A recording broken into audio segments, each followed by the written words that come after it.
Thinking Aloud. Conversations on the leading edge of knowledge and discovery with parapsychologist Jeffrey Mishlove. Hello and welcome. I'm Jeffrey Mishlove. Our topic today is Satanism Revisited. My guest is Mitch Horowitz, the Penn award-winning author of many books, including Occult America.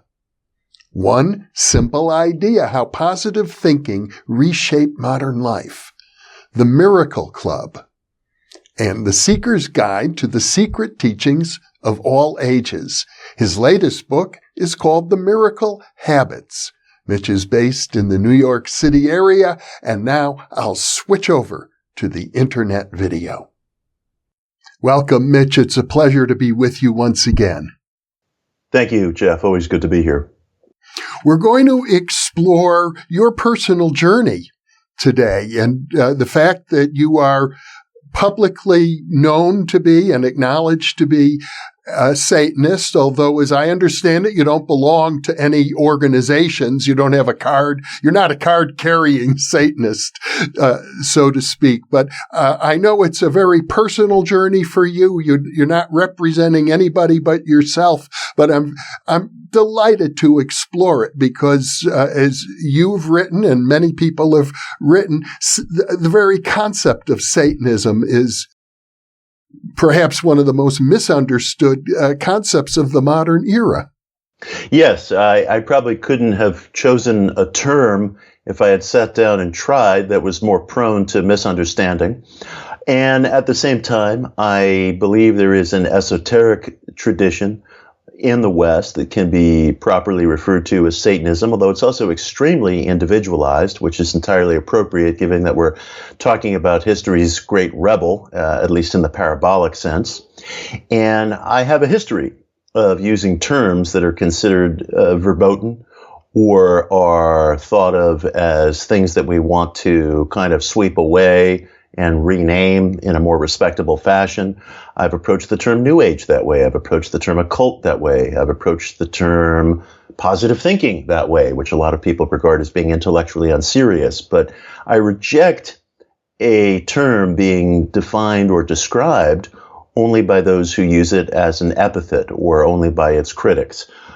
For example, I very actively use the term ESP. There are some people who will update that term and call it Psi or call it something else. And I believe that some of this original language has a historical integrity.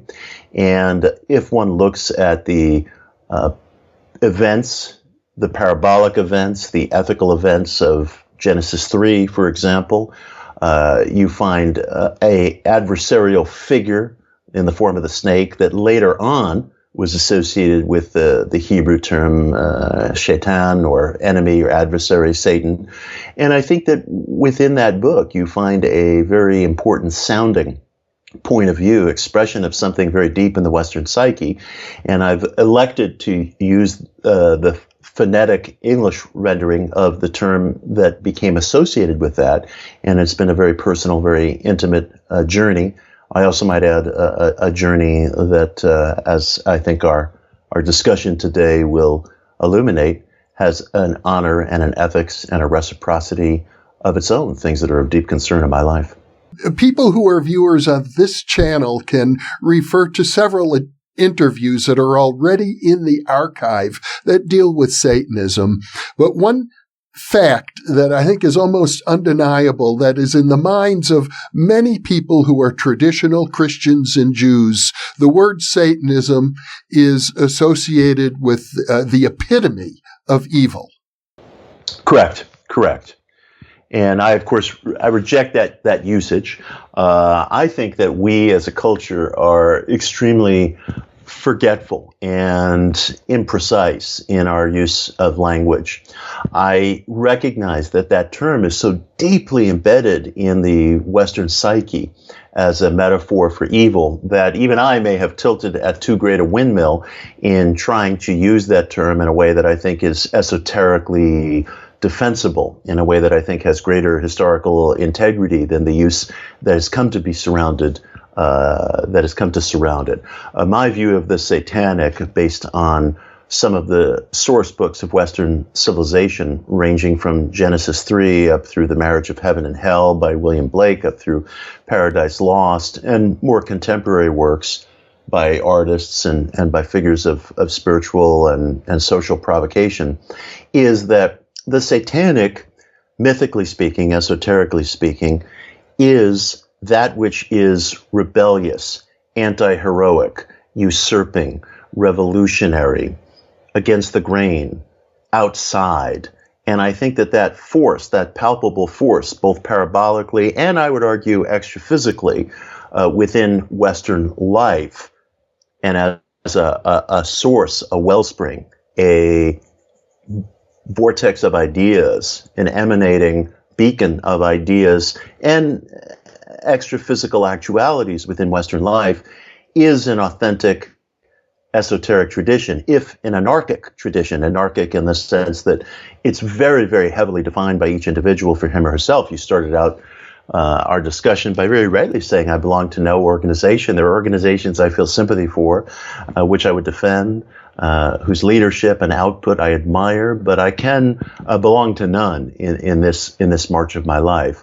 And I think terminology and phrasing has great power, which is why I've chose to use that core word of Satan or Satanism rather than something that would be more acceptable and less controversial, like Prometheus or Prometheanism or even Luciferianism. I find no philosophical necessity not to use that term.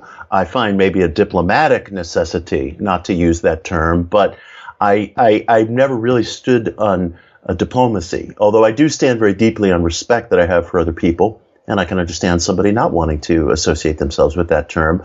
But again, more for reasons of diplomacy than for reasons of the search. You've used a word that I'm a little unfamiliar what you mean by it, the word parabolic a few times. Could you define what you meant? Sure. There's a way of thinking that myth is truer than history in the sense that myth gets at human psychology. So, for example, we know that the story of Icarus, the young man whose wings made of wax and who flew too close to the sun, is not literally true, but we understand that story as being psychologically true. So I would say that's a parable. That's a parable of human nature. A part of the story that gave birth in the Western psyche to the idea of the Satanic appears in Genesis 3, in which Eve is tempted by a snake in the garden who tells her, you've been deceived, you've been misled. The Creator is telling you that if you eat from this tree of knowledge of good and evil, which some biblical scholars believe, by the way, is synonymous with the tree of life. Both trees are mentioned in Genesis, and they're not as clearly demarcated as one might think.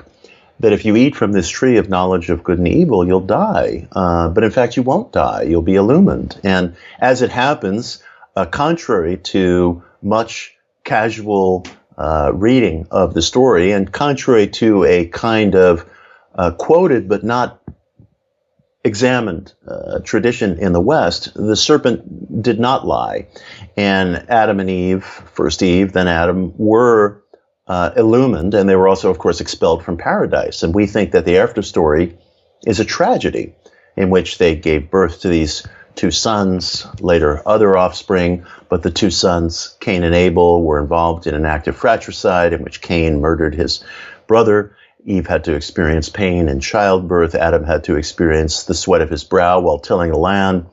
But my contention would be that it in itself is a parabolic picture of the human situation, in as much as the myth of Icarus is, in that there can be no creativity without friction. There can be no growth without the leaving of the familiar, without shedding the comforts as a snake sheds its skin of the known, the given. And that wishing for that path, wishing for that return to what might be deemed paradise, is in effect wishing not to be human at all. If we were like kept poodles in a garden of paradise where all food and physical needs were taken care of, we couldn't justly be called human. We would be no different from the flora and fauna in the garden itself, which is what these human figures were until the snake traditionally a symbol of wisdom and provocation in cultures all over the world, including various primordial cultures that were separated by great time and distance and language from the Hebraic culture that over the course of generations gave birth to the books that we call the Old Testament, have the snake as a figure of wisdom, a usurper within their cultural tradition. You find that, for example, among shamans in South America. You find that in peoples from Polynesia to Siberia. It's a universal human picture. It's a universal human parable, to get at your question. And that is what we in the West eventually came to associate with the Satanic, and yet there were dissents from that association as being evil. William Blake dissented from that. Percy Bysshe Shelley dissented from that. In some respects, John Milton dissented from that. There are more modern figures like an Anton LaVey or a Michael Aquino and many others who dissented from that. I dissent from that. So that's the lineage that I see as at least part of a family tree. Now, my understanding of Milton is that he didn't intend to dissent from that vision, that he wrote Paradise Lost in order to justify the ways of God to men. And what happened is that he inadvertently, probably unconsciously, wrote about Satan as a heroic figure. Every literary critic for generations has seen this, but it's not clear that Milton himself saw it. Yes, well, I think that's a good point, and it's interesting what comes through us.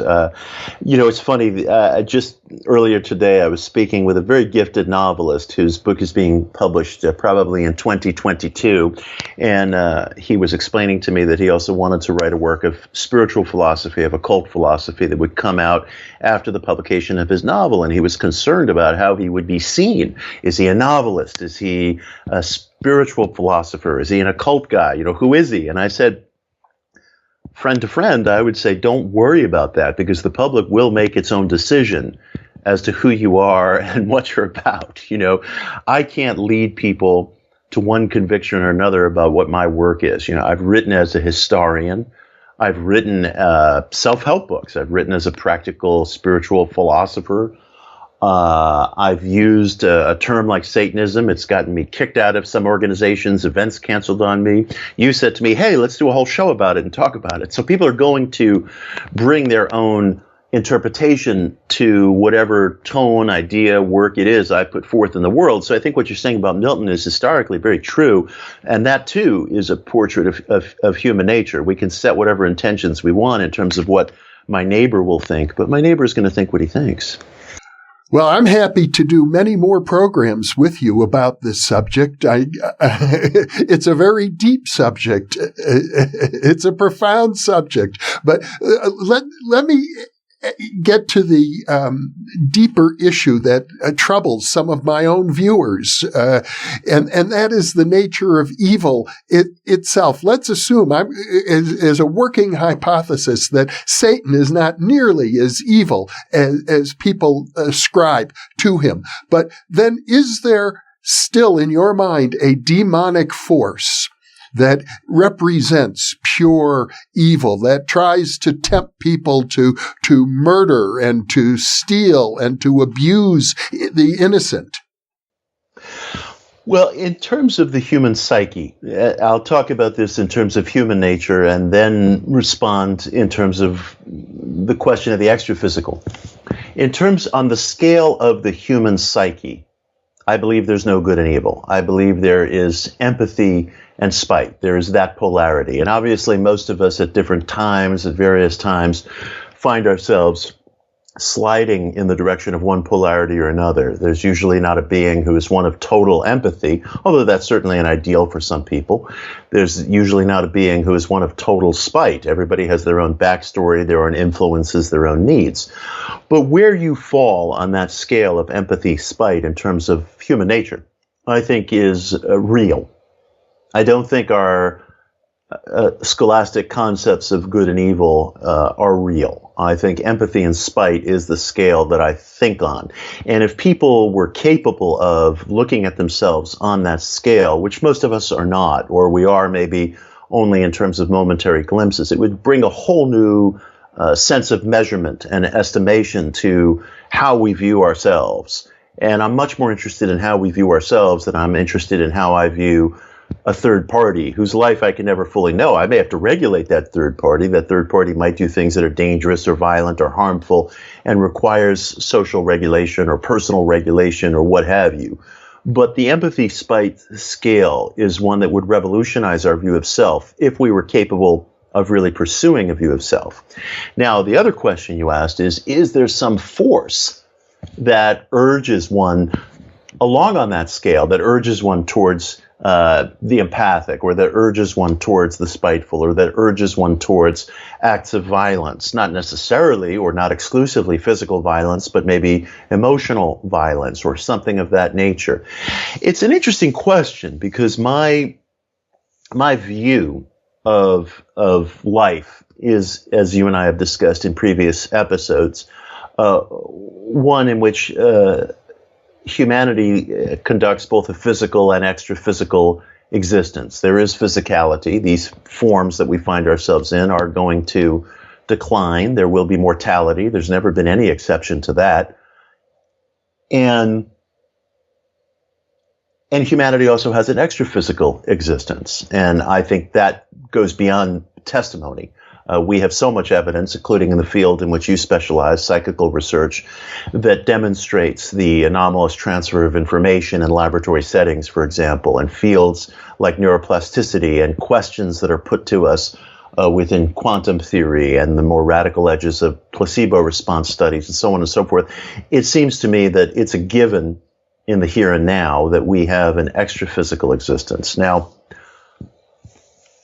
I think that the ancients, our primordial ancestors all around the world, had a much deeper knowledge and understanding of nature than we have, a much more personal, intimate connection to it. They lived and died by the cycles of planting. Their lives were shorter. Death was a palpable presence.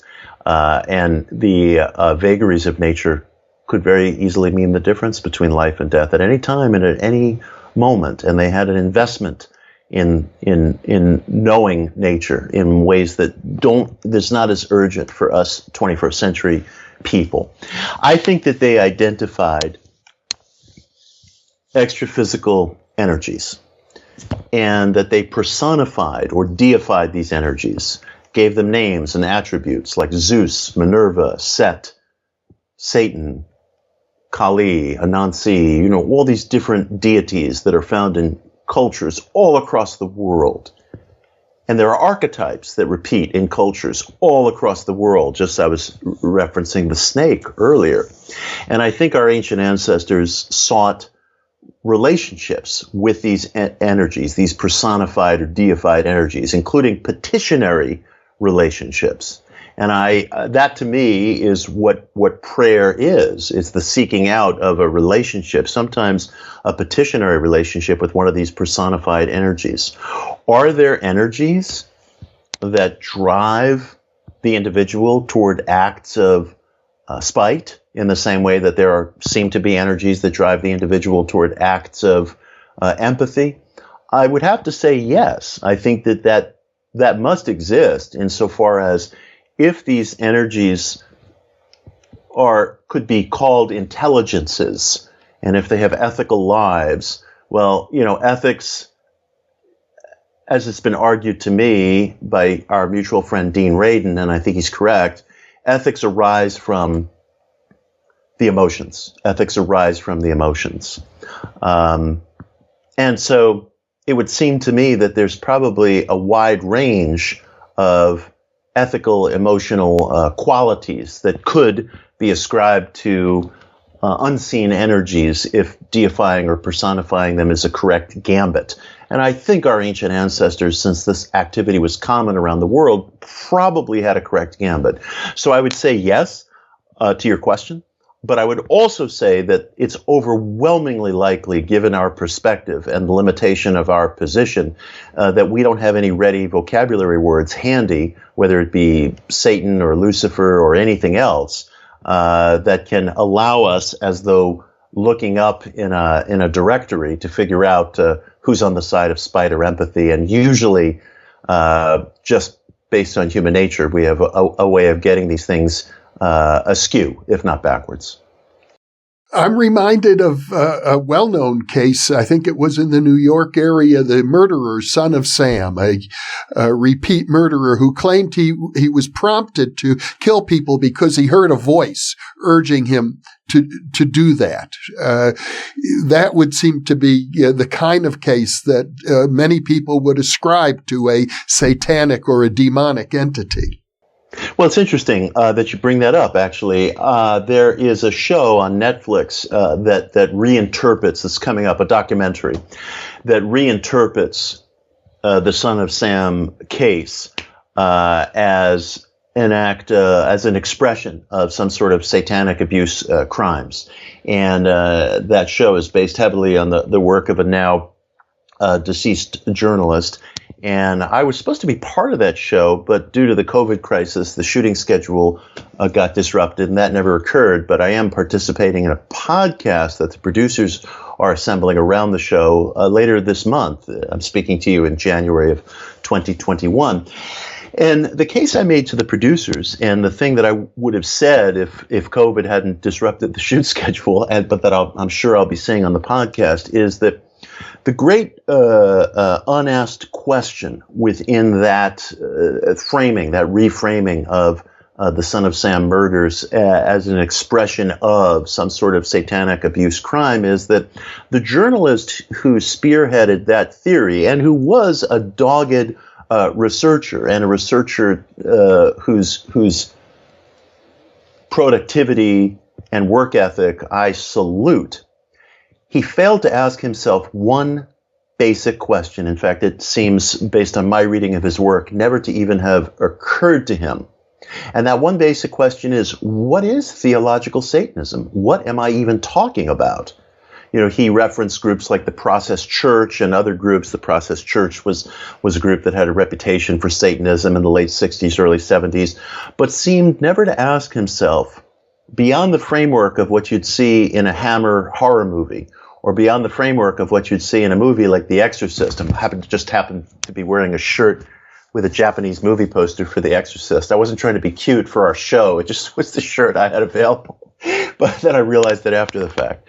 But, you know, if you frame your definition of Satanism around things that come out of lurid press reports, often from the past, that come out of entertainment, that come out of very orthodox, if mainstream, readings of religious literature, you're failing the one test of field work, which is, what is the experience of my subject? That's the purpose of all field work. You know, what is the experience of my subject? And if one reframes or attempts to reframe this network of relationships that are claimed to have been found around David Berkowitz, the killer who propagated the Son of Sam crimes, and to define these as Satanism, first define Satanism, because the Process Church didn't understand Satanism in any way as it's understood in a kind of traditionalist or entertainment-based framing. They viewed God as a quadruple part being, and one aspect of God, the Luciferian, was enlightening and light-bringing, and there were higher and lower iterations, and one was aiming for the highest iteration of self-expression. There was a whole theology which may or may not be compelling to the individual, but to fail to ask the question as if to define Satanism based on whatever the first search result is that comes up on Google is to fail to define one's basic terms. So, what David Berkowitz experienced, I have no idea. I assume he experienced psychosis. He later denounced what he said he was attached to and claimed to be a born-again Christian. I don't know that his testimony in and of itself gets us exactly close to the truth. We all come up with stories to tell ourselves about ourselves, to live with what we've done. The pain and the anguish that he caused as a murderer, if he wanted to come to some honest terms with what he had been done, I think should be judged in terms of the violence and the anguish that he caused, not in terms of reframing his own story along some mythical lines so that he traveled from darkness to light. I think that serves a narrative that first and foremost benefits the individual, but is not necessarily good historicism. To switch gears a little bit, one of the primary stories of the Jewish people, and you and I were both raised in the Jewish tradition, is the story of the Exodus. That's really the central story. And in that story, the God of the Hebrews takes the life of innocent Egyptian children. That story actually prompted me to, in effect, leave Judaism. I couldn't understand why a just God would do such a thing. And yet one has to say, when you look at Yahweh, or the God of the ancient Hebrews, I don't think they had a belief in Satan at all. I think they had a God who had all qualities, good and bad, who embraced everything. I wonder if you'd like to comment on that. Well, it's a very interesting observation. You know, the Hebrews, it's funny, we tend to superimpose our contemporary interpretations of religions onto the ancient people themselves. And that could be a very that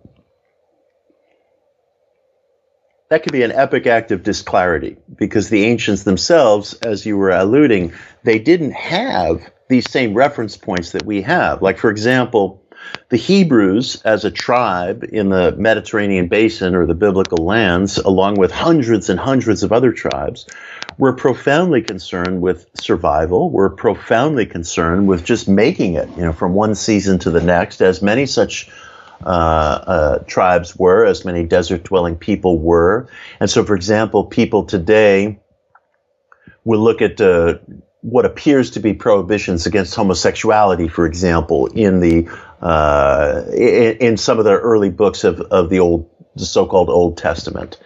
And I think it's a huge mistake to look at any of that from a political perspective. Some people who are right-wing will say, see, this is how our ancestors did it. This is how we ought to do it. And then some people who are progressive will say, you know, this is the legacy that we have to overthrow. This is the stuff that's oppressive that we have to get rid of.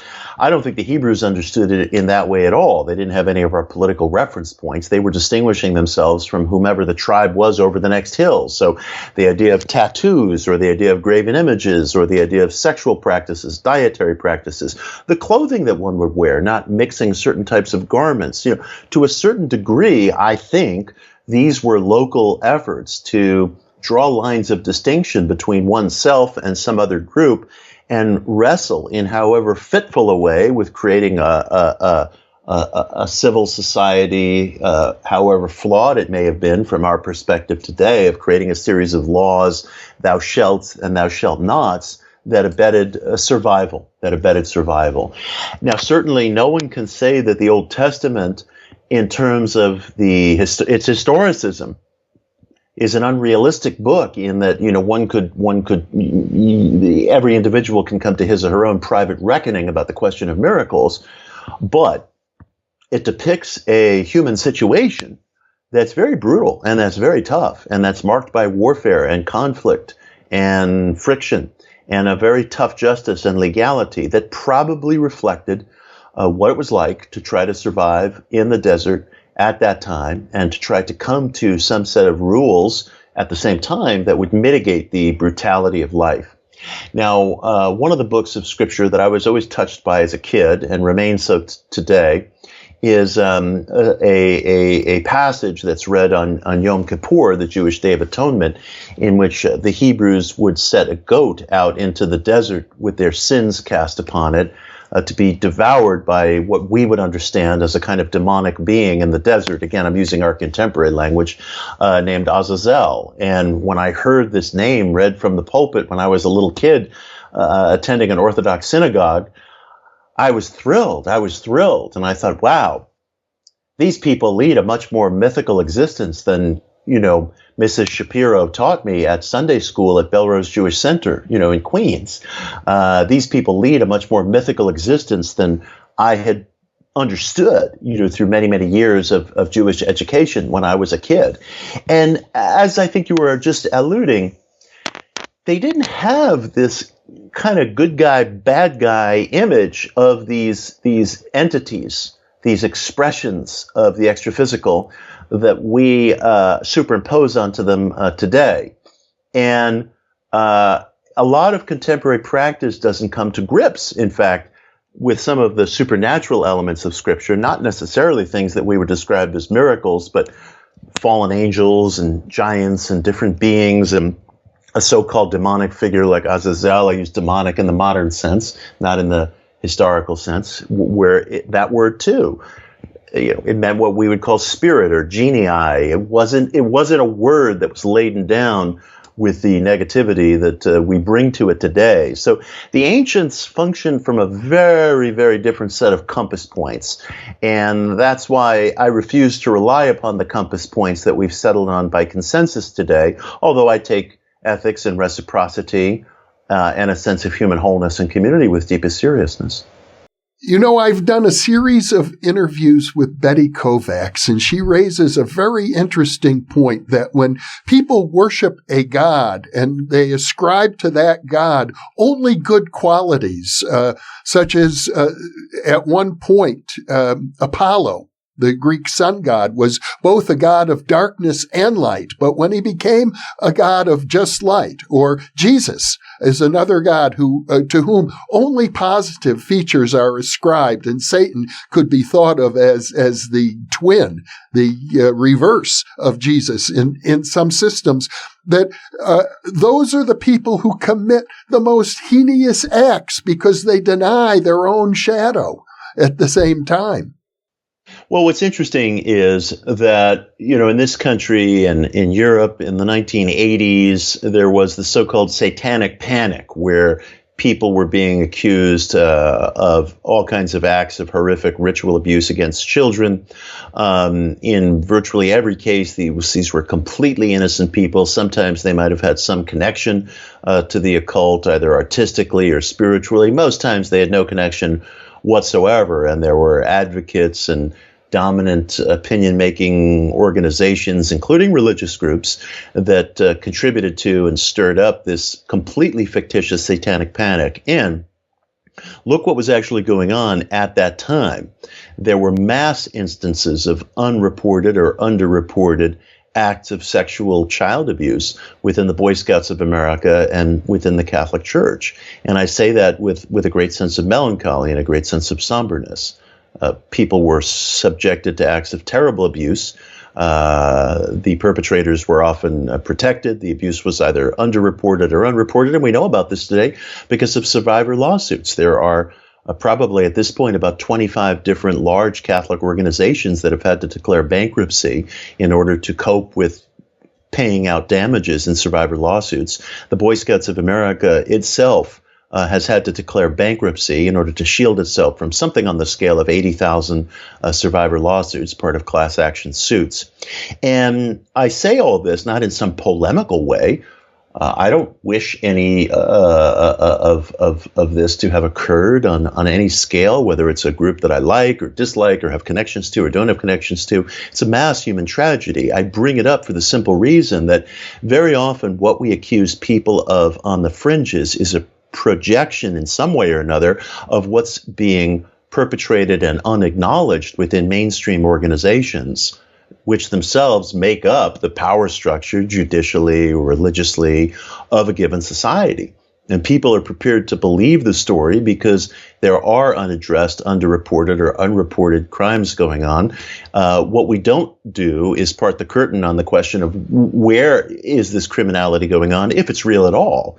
If it's real at all, or is it some response to a vast change in culture and society that we're not dealing with directly? So we create these frightening metaphors, and the metaphors themselves become a stand-in for the issue that we're not addressing. Other times, these things aren't metaphors, but they're a projection from a mainstream organization, often a religious or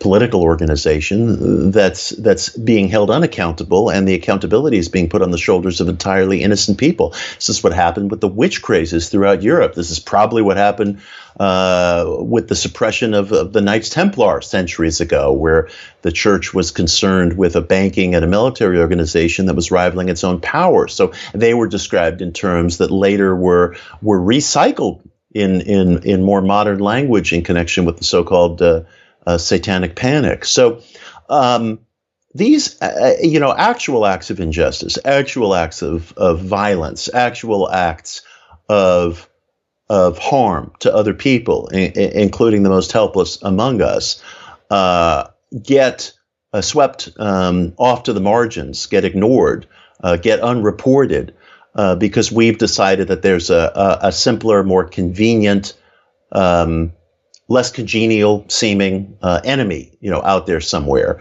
And we pursue that hidden enemy. I often speak against conspiracies or conspiracy theorizing. And the first question people always ask me is, hey, how do you define that? How do you define conspiracies? How do you define conspiracy theorizing? And it's very simple. I define the term whenever I use it, and I define the term all the time. It's man's perpetual hunt for a hidden foe.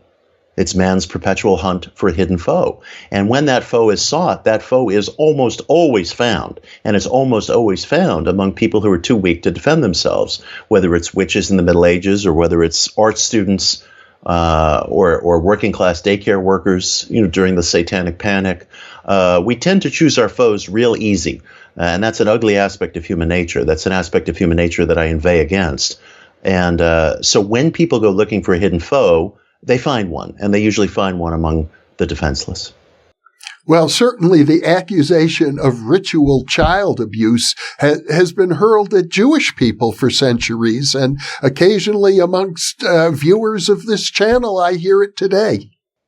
That's a very, very good point. And these tropes get recycled century after century after century. They're very polarizing. They're very, in a prurient way, sort of reassuring because they seem familiar. They seem familiar because they're familiar by dint of repetition. When we repeat certain tropes, accusations, certain language, sometimes spiritual language, sometimes language about somebody else's bad doings, it sounds familiar. And because it sounds familiar, it sounds persuasive. But it's familiar only by repetition, not by actual verification. Now, you've written about, I guess I would call it a code of ethics that you live by. And I think this is very important because many people assume that the whole idea behind Satanism or other non-Christian religions, it could be the worship of Kali or the worship of Shiva or Islam, is that the whole point of it is to violate ethical standards. The only thing I want to violate are tropes, are ethical tropes, our vocabulary that's unverified, that's clipped and pasted from translations of spiritual literature, and winds up becoming a kind of Bartlett's book of quotations of a good behavior, but is untested, unverified, and very often unapplied. I think it's very important that the sensitive, searching person verify and work on and hone his or her true sense of code, a code of ethics and behavior, as well as truth, to the extent that it's possible to know in this world today. I'm not interested in decisions that other people have made. I'm interested in the decisions arrived at by the active seeker.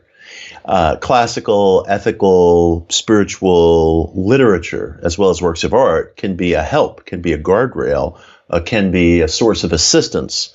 But these things should not be seen as some sort of torch that you sit under for warmth and light and you never move. My set of ethics, and I appreciate your pointing that out, my code of honor, call it what you will, consists of basically three things, and it's very simple. The first is reciprocity, a cosmic reciprocity. You might call it karma, although I think karma takes on a vastness and a degree of perspective that it's very difficult for the individual to understand, to get at, to wrap one's arms around. I do view reciprocity as a central ethic of of my life. I do think that there is a basic human wholeness, which is almost a necessary conclusion to come to if one believes, as I do, that humanity has an extra physical life and that there is some non-local source of intelligence. The ancient Greeks used to call it nous, or a higher mind.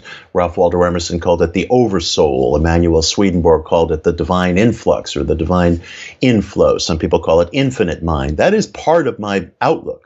And if I take that outlook seriously, then it stands to reason that there is some kind of human wholeness. So what I do to another person ultimately, and maybe even not in such an ultimate faraway sense, but more locally, is done to myself. Poison a lake, I'm poisoning the lake that I drink out of. You can extrapolate from there. So a cosmic reciprocity is absolutely at the center of my code of ethics and honor. Second of the three is nonviolence. And by nonviolence, I don't mean abstaining from self-defense. I mean doing nothing to strip another person of his or her right for self-potential, his or her own search for highest potential that I claim for myself.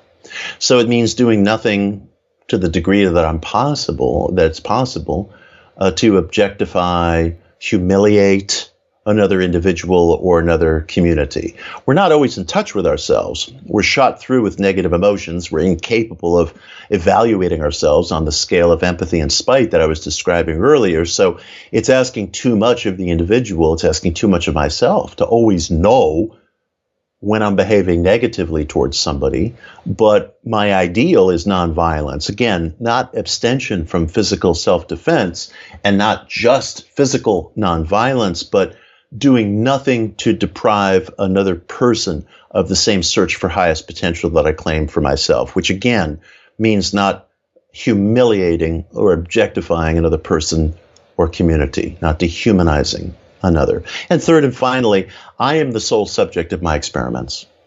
And that is a very hard won ethic. I do not have a right to experiment on or play chess with the life of any other person. You know, people sometimes say to me, "You're making a huge mistake. You know, you're going over to the dark side. You're doing this, that, or the other thing." And you know, my response to that is twofold. First, again, let's be real careful here not to use vocabulary words that come out of entertainment. Let's be real careful here not to use vocabulary words that we've arrived at just by repetition. Repetition doesn't verify. Repetition just renders something familiar so that it sounds true. So that's one. The two is I take responsibility for that entirely on myself. Entirely on myself. If I discover something positive and powerful, then another person can take part in what I've discovered. I'll share it, just like I'm doing on this interview today, just like I do in my writings. If what I discover results in something else, then I'll serve as an example to my neighbor. You know, but I take responsibility for myself and myself alone in my experiments, and I ask no one else to be part of them.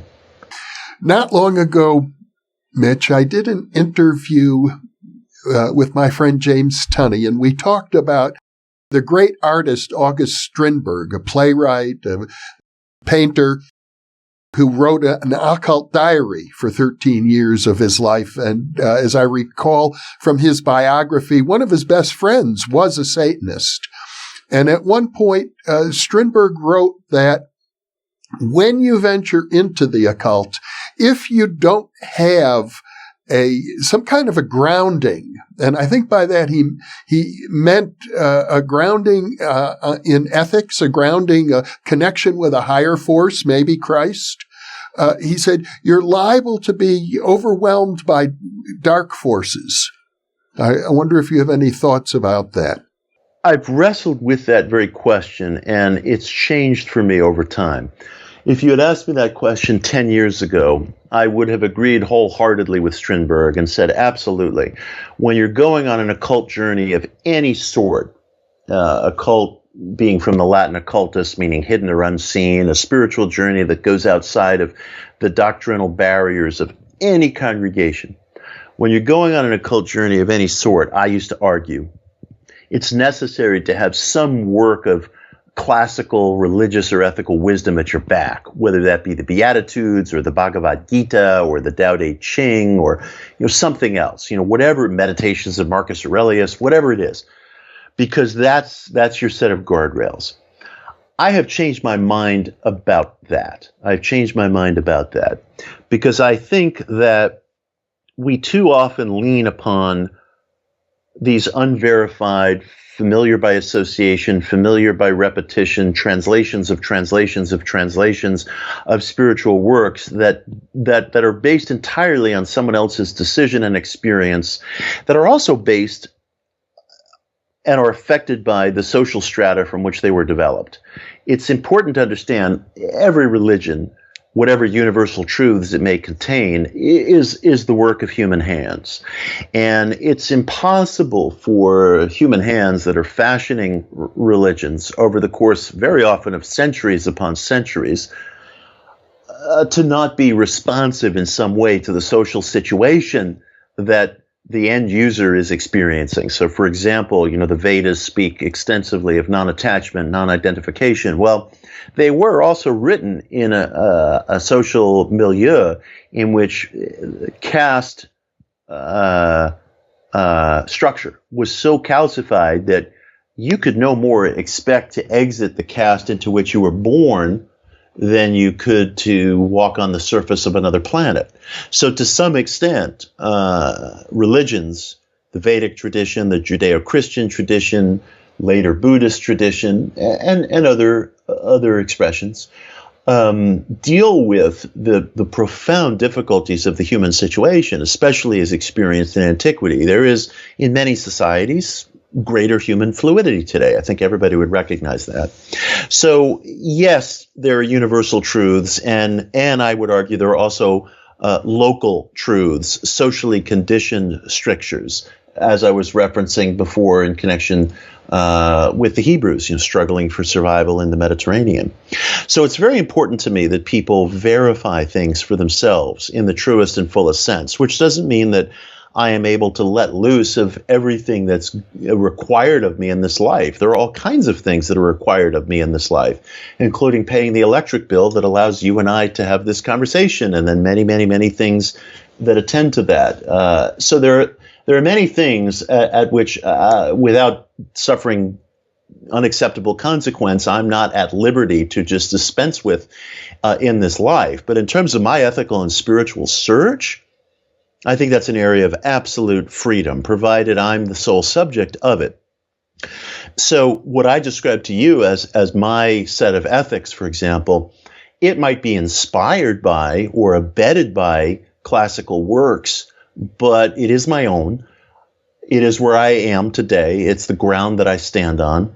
And I feel less orthodox on the question of one absolutely having to have a piece of ethical, classical, religious literature at his or her back before embarking on this journey. For me, the journey has no preconditions, although obviously there are things that we have to abide by in this life to get by in the physical world and the communities that we function in. Well, Mitch Horowitz, this has been a very heartfelt and profound conversation. I'm delighted to have it with you. I know we've just scratched the surface. Let's keep the conversation going. I think it's a very important topic. Mitch, thank you so much for being with me. Appreciate it. And it's one of the great pleasures of your show to be able to discuss topics like this in such an open forum, and I appreciate it. And for those of you watching or listening, thank you for being with us.